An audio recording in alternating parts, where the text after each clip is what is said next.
Hi guys, welcome to today's video. My name is Melissa. Today I'm discussing postpartum and everything related to it.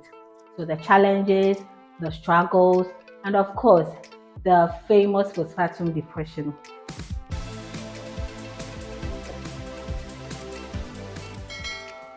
Bringing forth a child into the world is the one most important thing that every woman, when they get to a certain stage in life, would want for themselves. And it is one of most women's power traits. But it also comes with a lot of challenges. Okay, so I'm going to discuss these challenges to let you know how to manage them or overcome them. Let me issue this disclaimer. I am not a doctor. Whatever I'm going to discuss here is not because I'm a health professional or a doctor. It is because I've gone through it and I have had the experience, and I know people who have gone through it and they have certain experiences as well. So let us go through the challenges. Afterwards, we can discuss what we can do to manage, what we can do to overcome the stress, what we can do to overcome the emotional damage that it brings to us. Because, yes, of course, it brings emotional damage. And my first would be the postpartum chills. This is something that I never knew about. And so it happened to me in my first pregnancy. After I gave birth, I went through immense shaking for close to 4 hours. Okay, it almost feels as if you've been dipped in a pool of ice. And I think that it has something to do with the medication that they administer to you during labor or before you go into labor. My second challenge would be getting baby to latch onto your breast. Imagine trying to make baby feed and all they do is not open their mouth to even receive the nipple in the first place, or your nipple is too big for them. The thing with latching on, with as long as or as often as she latches on, that is when your breast produces milk. So in the case where they are not able to latch, you are not able to produce milk, and baby is not able to get enough to feed. It is a very difficult situation when you get into it. Sometimes you even be drawn to tears because you cannot understand why your baby cannot feed off the breast, and you cannot understand why you are not producing milk. And so I decided to take the easy way out. I carry a formula with me along to the hospital whenever I'm going. So in the case where my baby is not able to latch well, they prepare the formula for them until the several days that baby is able to latch on properly. So if you want to do exclusive breastfeeding, it's fine. It's okay to give baby formula milk for the first few days that you haven't produced. And then when you start producing, you can just get rid of the formula. Okay, and so this is bringing me to my third challenge. If you look at me, you see that I am very voluptuous up here, but my milk supply is very little. And so the few times that I've tried to do exclusive, it didn't work for me. What I have learned over the years is that exclusive is not meant for every woman, and I've come to accept it. So what I do, I often put my baby to breastfeed as much as I can, but I also supplement with breast milk because I don't have enough flow. I know the doctors will tell you if they feed off your breast very often, you produce a lot. I've tried that, it didn't work for me. So what I did to make things easier on me is to just supplement with formula. And there's a reason why they made formula: contraction pain. When your baby starts feeding off of your breast, you will feel pain as though you are in labor. It is very painful. It is just like labor pain. It is just like how you are contracting when you are giving birth. But you also want to keep baby to breast so that your milk supply can come. So if you are feeding them and you start feeling the pain and you stop, you will not be producing. And it is really that bad. Put yourself in positions where you feel a bit comfortable. And also you can get yourself painkillers.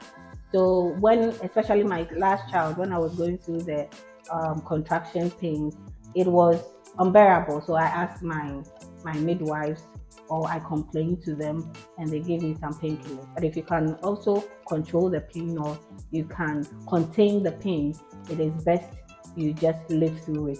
About a week or two, you'll be fine. Sleep deprivation. It is real, guys.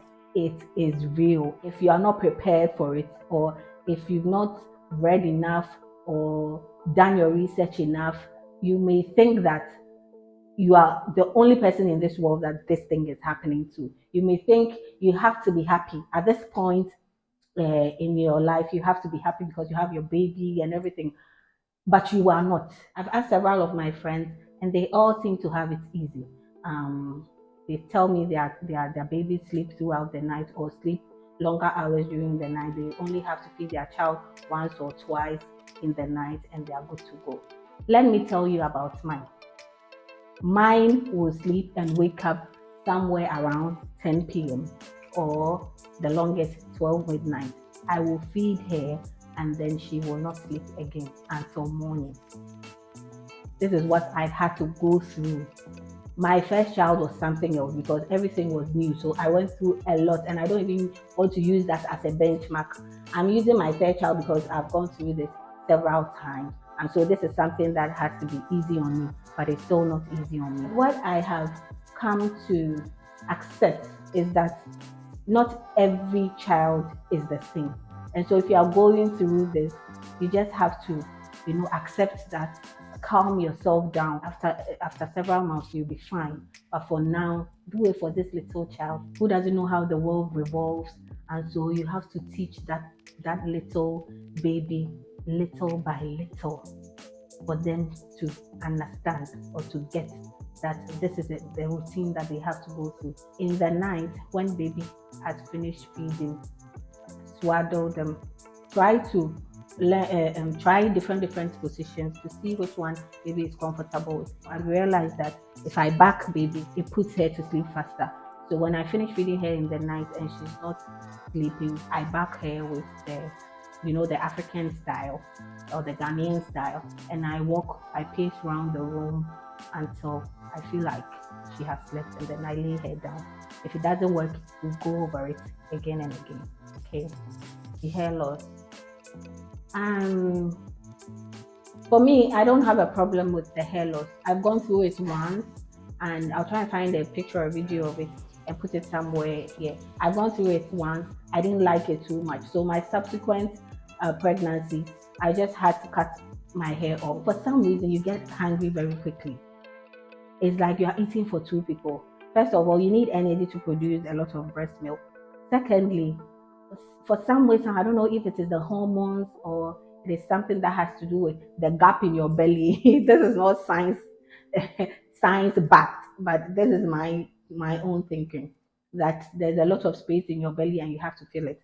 So it will come with excessive eating. You will eat a lot. So when you find yourself eating a lot after birth, it is normal. You don't have any disease. You don't have any eating disorder. It is normal.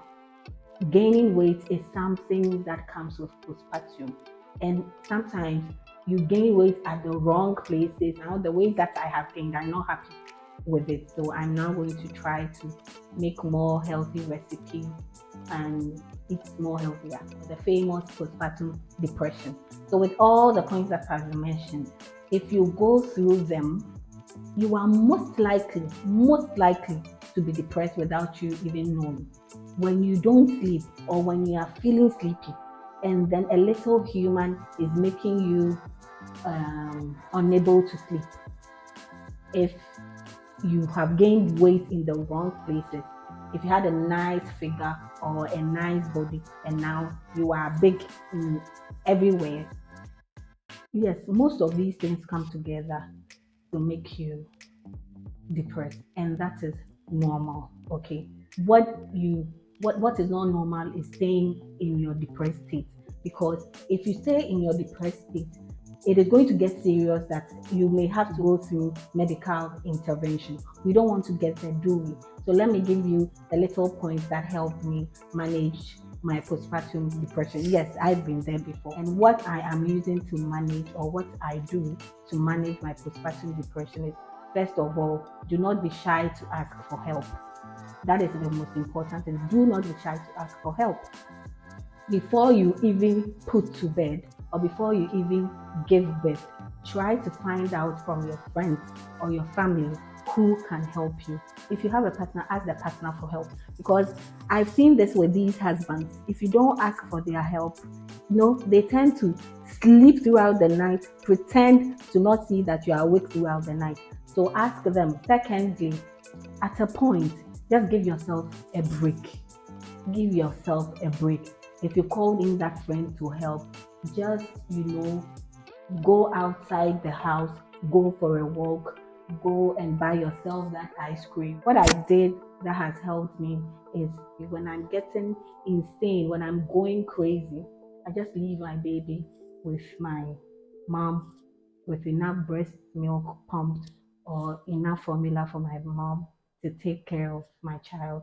And then I go out for massage, I go to eat out. I just give myself a break from having a child. Don't feel guilty about it, and then come back home refreshed. Okay, it will help. It will go a long way to help with stabilizing you so that you can forge ahead with taking care of the child. To join mommy groups, there are several mommy groups on, say, the internet, or yes, on certain platforms. You can look or search for these mommy groups and join them. Sometimes some of them meet for fun activities and all of that, and some of them also just share relatable things that happen to them, and for you to just look at them and know that you are not the only one going through such situation. I've not really been active in these mommy groups. I've just been going through the ones on the internet, laughing off the situations, reposting some of them, just to release some tension. Yes. And so I'm trying to start a mommy group like that. I just don't know how to put all of these together to make it a thing. But for now, if you need help from me, you're a new mom, or you're a mom and you're going through it, just send me a DM. I'll leave my socials rather beneath this post, or be in the caption or somewhere. After childbirth comes with a lot of challenges that we are not ready for. Okay, so when you go through all of that, know that people have been through it and people can understand it. Okay, and we can relate to it. Thank you for watching this video. I'll discuss more issues that has to do with postpartum in my next video. Bye. Have a nice time.